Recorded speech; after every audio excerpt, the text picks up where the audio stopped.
ನಮಸ್ತೆ ಸ್ನೇಹಿತರೆ, ನಮ್ಮ ಅಡುಗೆ ಮನೆ ಯೂಟ್ಯೂಬ್ ಚಾನಲ್ಗೆ ಸ್ವಾಗತ. ಇವತ್ತಿನ ರೆಸಿಪಿ ಬಂದು ಎಗ್ ಪಪ್ಸ್ನ ಮಾಡುವ ವಿಧಾನವನ್ನು ನೋಡೋಣ ಬನ್ನಿ. ಒಂದು ಪಾತ್ರೆ ತಗೊಂಡು ಅದಕ್ಕೆ 2 ಬೌಲ್ ಆಗುವಷ್ಟು ಮೈದಾ ಹಿಟ್ಟು ಹಾಕ್ಕೊಳ್ಳಿ. 1 ಕಪ್ ಅಷ್ಟು ತುಪ್ಪ ಹಾಕ್ಕೊಳ್ಳಿ. ರುಚಿಗೆ ತಕ್ಕಷ್ಟು ಉಪ್ಪು ಹಾಕ್ಕೊಳ್ಳಿ. ಹಾಕೊಂಡಾದ್ಮೇಲೆ ಅದು ಮೂರನ್ನು ನೀಟಾಗಿ ಮಿಕ್ಸ್ ಮಾಡ್ಕೊಳ್ಳಿ. ತುಪ್ಪ ಮೈದಾ ಹಿಟ್ಟಿಗೆಲ್ಲ ಮಿಕ್ಸ್ ಆಗೋವರೆಗೂ ಮಿಕ್ಸ್ ಮಾಡ್ಕೊಳ್ಳಿ. ಅದಾದಮೇಲೆ ಸ್ವಲ್ಪನೇ ನೀರು ಮಿಕ್ಸ್ ಮಾಡಿಕೊಂಡು ಅದನ್ನು ಮಿದುವಾಗಿ ಕಲಿಸ್ಕೊಬೇಕು. ಸ್ವಲ್ಪನೇ ಮಿಕ್ಸ್ ಮಾಡಿ ಅದು ಚಪಾತಿ ಹಿಟ್ಟು ಥರ ಕಲಿಸ್ಕೊಳ್ಳಿ. ಅದು ತುಂಬ ಸ್ಮೂತಾಗಿ ಚಪಾತಿ ಹಿಟ್ಟು ಥರ ಕಲಿಸ್ಕೊಂಡಾದ್ಮೇಲೆ ವಿಡಿಯೋದಲ್ಲಿ ತೋರಿಸಿರೋ ಥರ ಈ ಥರ ನೀಟಾಗಿ ಕಲಿಸ್ಕೊಂಬಿಡಿ. ಅದಾದಮೇಲೆ ವಿಡಿಯೋಲ್ಲಿ ತೋರಿಸಿರೋ ಥರ ಈ ಥರ ನೀಟಾಗಿ ಮಿಕ್ಸ್ ಮಾಡಿಕೊಂಡು ಕಲಿಸ್ಕೊಬೇಕು. ನೀಟಾಗಿ ಚೆನ್ನಾಗಿ ಅದು ಎಲ್ಲ ಬೆಣ್ಣೆ ಅದೆಲ್ಲ ಮಿಕ್ಸ್ ಆಗೋ ಥರ ಕಲಿಸ್ಕೊಬೇಕು. ಅದಾದಮೇಲೆ ಒಂದು ಪಾತ್ರೆಗೆ ಇಟ್ಟು 10 ನಿಮಿಷ ಅಥವಾ 15 ನಿಮಿಷ ಅದನ್ನು ನೆನೆಯಕ್ಕೆ ಬಿಟ್ಬಿಡಿ. 15 ನಿಮಿಷ ಆದಮೇಲೆ ಒಂದು ಬಾಣಲಿ ತಗೊಂಡು ಅದಕ್ಕೆ ಎಣ್ಣೆ ಹಾಕಿ, ಸ್ವಲ್ಪ ಎಣ್ಣೆ ಹಾಕಾದ್ಮೇಲೆ ಈರುಳ್ಳಿ ಹಾಕಿ, ಕಟ್ ಮಾಡ್ಕೊಂಡಿರೋ ಈರುಳ್ಳಿ ಹಾಕಿ, ಕೊತ್ತಂಬರಿ ಸೊಪ್ಪು ಹಾಕಿ, ಮೆಣಸಿನ್ಕಾಯಿ ಹಾಕಿ ಎಲ್ಲ ಹಾಕಿ ಮಿಕ್ಸ್ ಮಾಡ್ಕೊಳ್ಳಿ. ಮಿಕ್ಸ್ ಮಾಡ್ಕೊಂಡ್ಮೇಲೆ ಶುಂಠಿ ಬೆಳ್ಳುಳ್ಳಿ ಪೇಸ್ಟ್ ಹಾಕ್ಕೊಳ್ಳಿ. ಅದಾದಮೇಲೆ ಸ್ವಲ್ಪ ಅರಿಶಿನ ಪುಡಿ ಹಾಕ್ಕೊಳ್ಳಿ.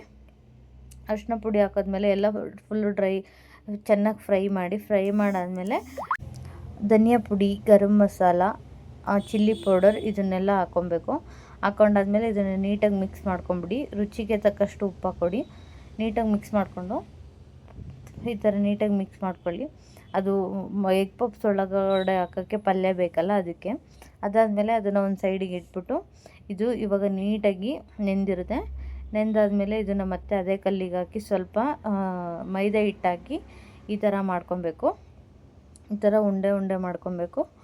ಉಂಡೆ ಮಾಡ್ಕೊಂಡಾದ್ಮೇಲೆ ಅದನ್ನು ಕಟ್ ಮಾಡ್ಕೊಬೇಕು. ನಿಮಗೆ ಎಷ್ಟು ಎಗ್ ಪಪ್ಸ್ ಬೇಕೋ ಅಷ್ಟು ಕಟ್ ಮಾಡ್ಕೊಳ್ಳಿ. ಕಟ್ ಮಾಡಾದಮೇಲೆ ಅದಷ್ಟನ್ನು ಬಿಡಿಸ್ಕೊಳ್ಳಿ. ಬಿಡಿಸ್ಕೊಂಡಾದ್ಮೇಲೆ ಅದನ್ನು ಉಂಡೆ ಮಾಡ್ಕೊಂಬಿಡಿ. ಉಂಡೆ ಮಾಡಾದಮೇಲೆ ಅದನ್ನು ಈ ಥರ ಚಪಾತಿ ಥರ ಅದು ಒತ್ಕೊಬೇಕು.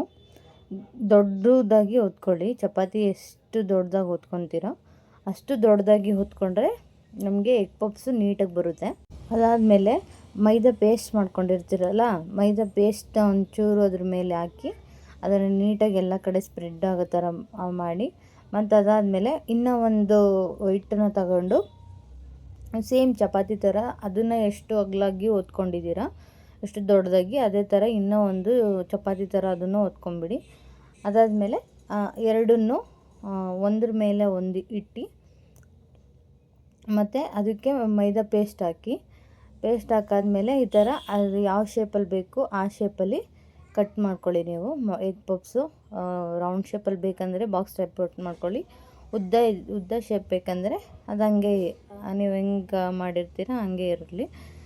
ಅದಾದಮೇಲೆ ಇದರಲ್ಲಿ ಸೈಡ್ ವೇಸ್ಟ್ ಎಲ್ಲ ತೆಗ್ದಾಕ್ಬಿಡಿ. ಅದು ಇನ್ನೂ ಒಂದು ಎಗ್ ಪಪ್ಸ್ ಆಗುತ್ತೆ ಸೈಡ್ ವೇಸ್ಟದು.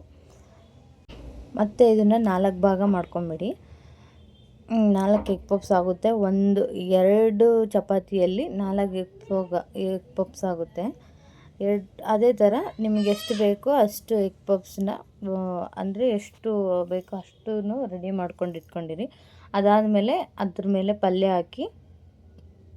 ಪಲ್ಯ ಹಾಕಾದ್ಮೇಲೆ ಎಲ್ಲಕ್ಕೂ ನೀಟಾಗಿ ಎಷ್ಟು ಪ್ರಮಾಣ ಬೇಕೋ ಅಷ್ಟೇ ಹಾಕ್ಕೊಳ್ಳಿ. ಎಲ್ಲದಕ್ಕೂ ಸೇಮ್ ಪಲ್ಯ ಹಾಕ್ಕೊಳ್ಳಿ. ಅದಾದಮೇಲೆ ಅದ್ರ ಮೇಲೆ ಮೊಟ್ಟೆ ಇಡಿ. ಒಂದು ಹಾಫ್ ಮೊಟ್ಟೆ ಇಡಿ. ನಿಮ್ಗೆ ದೊಡ್ಡದಾಗಿ ಮಾಡಿಕೊಂಡ್ರೆ ಒಂದೊಂದು ಮೊಟ್ಟೆ ಇಡಿ. ಒಂದೊಂದು ಮೊಟ್ಟೆ ಇಡಾದ್ಮೇಲೆ ಈಗ ಸೈಡಿಂದ ನೀಟಾಗಿ ಕ್ಲೋಸ್ ಮಾಡ್ಕೊಳ್ಳಿ. ಕ್ಲೋಸ್ ಮಾಡ್ಕೊಂಡಾದ್ಮೇಲೆ ಈಗ ನಮ್ಮ ಮನೇಲಿ ಓವಮ್ ಇಲ್ಲ, ಅದಕ್ಕೆ ನಾವು ಬಾಣಲಿಯಲ್ಲಿ ಎಣ್ಣೆಲಿ ಹಾಕಿ ಕರಿತಾಯಿದ್ವಿ. ಎಣ್ಣೆಲಿ ಹಾಕಿ ಕರೆದ್ರೂ ನೀಟಾಗಿ ಬರುತ್ತೆ ಎಗ್ ಪಪ್ಸು. ಚೆನ್ನಾಗಿ ಬರುತ್ತೆ, ಟೇಸ್ಟಿಯಾಗಿ ಬರುತ್ತೆ, ಕ್ರಂಚಿಯಾಗಿ ಬರುತ್ತೆ ಎಣ್ಣೆಲಿ ಕರೆದಿದ್ದು.